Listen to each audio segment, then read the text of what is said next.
रात का समय था, घना अंधेरा और आसमान में बादल घिराए थे। तेज हवा के झोंके सूखे पत्तों को उड़ाते हुए किसी अनजाने खतरे का संकेत दे रहे थे। गांव के किनारे स्थित पुरानी हवेली, जिसे लोग शापित हवेली कहते थे, वीरान और खंडहर में तब्दील हो चुकी थी। लेकिन आज वहां रोशनी जल रही थी। रवि, एक खोजी पत्रकार, इस रहस्य को सुलझाने के लिए गांव आया था। उसने सुना था कि वहां जाने वाला कोई भी इंसान जिंदा वापस नहीं लौटता। गांव वालों ने उसे बहुत समझाया, लेकिन रोमांच और साजिश के शौकीन रवि ने उनकी बातों को अनसुना कर दिया। रात के ठीक 12 बजे वह हवेली के अंदर दाखिल हुआ। जैसे ही उसने दरवाजा खोला, एक अजीब सी ठंडी हवा का झोंका उसके चेहरे से टकराया। अंदर चारों ओर धूल जमी थी, फर्नीचर टूटा हुआ था और हवा में सड़ांध फैली थी।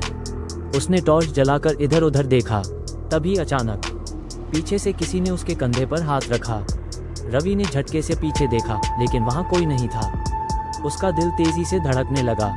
तभी उसे सीढ़ियों के ऊपर से किसी के पैरों की आहट सुनाई दी। वह धीरे धीरे ऊपर चढ़ने लगा।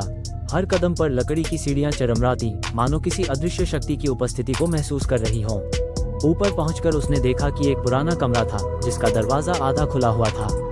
अंदर से हल्की हल्की रोशनी आ रही थी। जैसे ही उसने दरवाजा खोला, उसकी रूह कांप गई। एक पुरानी जली हुई तस्वीर दीवार पर टंगी थी और उसमें किसी औरत की परछाई हिल रही थी। तभी हवा में एक मध्यम आवाज, तुम यहाँ क्यों आए हो?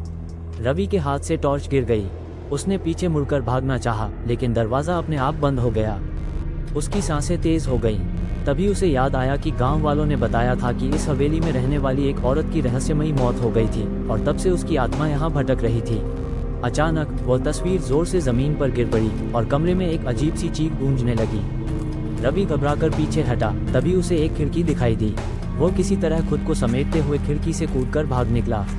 गांव पहुंचते ही उसने सारी घटना बताई। गांव के बुजुर्गों ने कहा, हमने तुम्हें पहले ही मना किया था।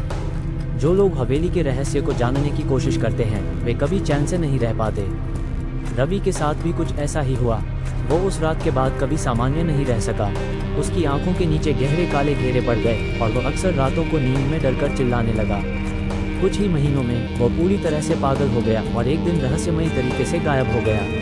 गांव वालों का मानना था कि हवेली की आत्मा उसे अपने साथ ले गई और तब से कोई भी उस हवेली का नाम लेने से भी डरता है। क्या आप उस हवेली में जाने की हिम्मत करेंगे?